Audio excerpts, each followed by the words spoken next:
پھر وہ sweet memories جو انسان کی زندگی کو بدل دیتی ہیں کہ اللہ تعالیٰ کی ہر نعمت کے پیچھے اس کے احسان کو پہچاننا، دینے والے کو دیکھنا، یہ خوبصورت یادوں کا ایک طویل سلسلہ ہے۔ تو اللہ تعالیٰ کی یاد کے بہت ہی پیارے طریقے ہیں، جیسے اس کی یاد کا وہ سلسلہ جو نبی صلی اللہ علیہ وسلم نے اختیار کیا۔ صبح سو کے اٹھتے ہی اللہ تعالیٰ کے نام سے دن کا آغاز کرنا، الحمدللہ الذی احیانا بعد ما اماتنا وإلیہ النشور۔ شکر ہے اللہ تعالیٰ کا، تمام تعریف اس کی ذات کے لیے ہے جس نے ہماری موت کے بعد ہمیں زندگی عطا کی، اور اسی کی طرف سب نے جمع ہونا ہے۔ کتنا خوبصورت میسج ہے اپنی ذات کے لیے، یہ کیسا ذکر ہے جس میں اللہ کا شکر بھی ہے، جس میں موت کے بعد کی زندگی کا یقین بھی ہے، جس میں جی اٹھنے پر حساب کتاب کا یقین بھی ہے، اللہ تعالیٰ کا سامنا کرنا بھی ہے۔ تو یہ میموریز بڑی خوبصورت ہیں، یہی وہ چیز ہے جو انسان کو زندگی میں چلاتی ہے۔ پھر آپ دیکھیں کہ آپ صلی اللہ علیہ وسلم ہر کام کا آغاز اللہ تعالیٰ کے نام سے کرتے تھے، اور ہر کام کا اختتام الحمدللہ کے ساتھ۔ اسی طرح سے مختلف اوقات میں جو رسول اللہ صلی اللہ علیہ وسلم دعائیں کیا کرتے تھے، اذکار کیا کرتے تھے، اس رمضان میں اپنی زندگی کی روٹین میں سے لائیں۔ اب دیکھیں، آپ کی زندگی میں آپ کی یادوں کا ایک طویل سلسلہ ہے۔ آپ فیملی وائز جب اکٹھے تھے، اور کتنے ہی لوگ ہیں جو اپنے بچوں کے لیے بیبی بکس بناتے ہیں، میموریز، پھر جب بچپن کی تصویریں ہیں، اور اب تو لگتا ہے یادیں ہی یادیں ہیں۔ ادھر سے کسی مقام پر پہنچے، ادھر سے سٹیٹس اپلوڈ کیا، ادھر سے کچھ کھانا کھایا، ادھر سے فیس بک پہ اپلوڈ کر دیا، ہر ایک ہاتھ میں موبائل ہے، اور یادوں کے طویل سلسلے۔ لیکن ان یادوں سے انسان کو کیا نفع ہوتا ہے؟ ہر ایک کو ایک اچیومنٹ ہے، اچیومنٹ کا احساس ہے کہ میں نے گویا زندگی میں بہت کچھ کر لیا، لیکن اپنی ذات، اپنی بات، آخر ہماری ذات کتنی بڑی ہو سکتی ہے؟ میرے رب کی ذات، میرے رب کی بات، یہی چیز زندگی میں نفع دینے والی ہے۔ اس وجہ سے اس رمضان میں یہ طے کر لیں، میرے رب کی بات اور اس رب کی یاد، اسی کو میں نے اپنی یادوں میں بسانا ہے۔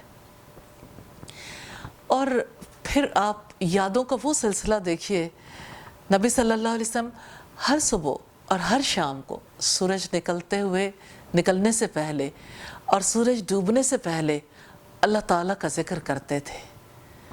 اس بار رمضان میں اس کی عادت ضرور ڈال لیجئے، صبح و شام کے اذکار کی، پھر اسی طرح سے سونے سے پہلے اللہ کا ذکر، پھر نماز کے بعد اللہ کا ذکر۔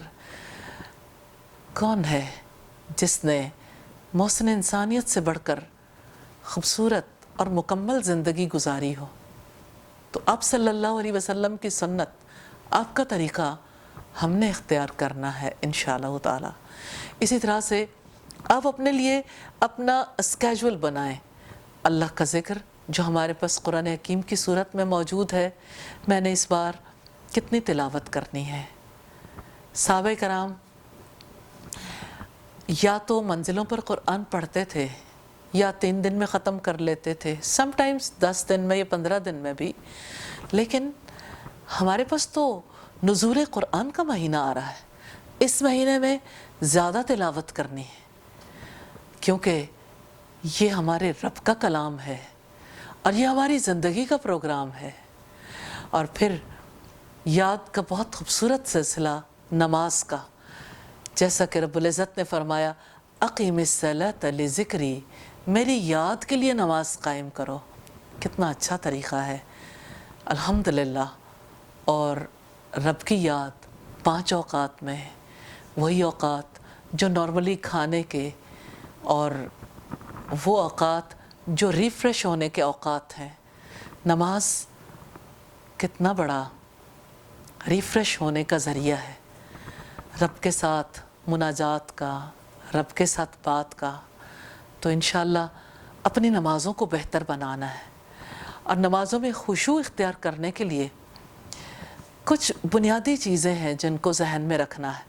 مثال کے طور پر جیسے آپ وضو کریں یا نماز میں جو کچھ آپ پڑھیں اس وقت پہ کچھ سوچیں بھی. الحمدللہ اصلاح کے ساتھ رنگ نامی کتاب سے آپ لوگ ہیلپ لے سکتے ہیں اللہ کے فضل و کرم سے. اسی طرح سے ایک حصہ اس کائنات پر غور و فکر کے لیے دیکھیں، آپ نے اپنے رب کے لیے روزہ رکھنا ہے. کوئی تنہائی میں بھی، شدت کی پیاس میں، اور سب کچھ اویلیبل ہو جانے پر بھی آپ سے روزہ نہیں توڑوا پاتا، کیونکہ آپ نے روزہ رب کے لیے رکھا ہے. تو جس رب کے ساتھ اتنی محبت ہے کہ وہ حلال چیزیں چھڑوا دے، آپ وہ بھی چھوڑ سکتے ہیں. اس رب کے بارے میں ضرور جانیے کیا کچھ ہے جو اس نے عطا کیا، اس کی کائنات میں کتنا کچھ ہے. اوپر نظر اٹھائیں، چاند، سورج، ستارے اور سیارے. اور اگر آپ اپنے وجود کی طرف دیکھیں اور وہ ساری نعمتیں جو کھانے والی ہیں یا استعمال کرنے والی، جیسے رمضان میں بہت موقع ملتا ہے افطار کے وقت اللہ کا شکر ادا کرنے کا، تو انشاءاللہ تعالی آپ کو موقع ملے گا اللہ تعالیٰ کی کائنات پر غور و فکر کرنے کا، اور ایک حصہ اپنے نفس کا محاسبہ کرنے کے لیے.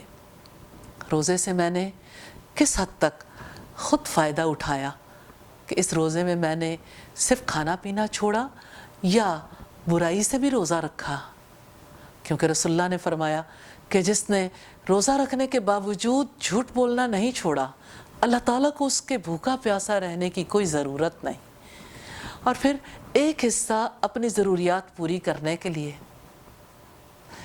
اس بار رمضان سو کر نہیں گزارنا.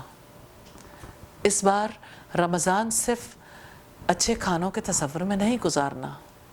اس بار رمضان اپنے رب کے لیے. ہاں، آپ کے رب نے کہا، نبی صلی اللہ علیہ وسلم نے فرمایا، الصوم لی وانا اجزی بہ، روزہ میرے لیے ہے، میں ہی اس کی جزا دوں گا. اللہ تعالیٰ سے دعا ہے وہ ہمارے لیے آسانی کر دے، ہم اس کے لیے یہ رمضان گزاریں، اس کے لیے روزہ رکھیں اور اس کے لیے اپنی زندگی کی اصلاح کریں. آئیے ایسے ہی ٹائم مینجمنٹ کر لیتے ہیں. السلام علیکم ورحمۃ اللہ وبرکاتہ.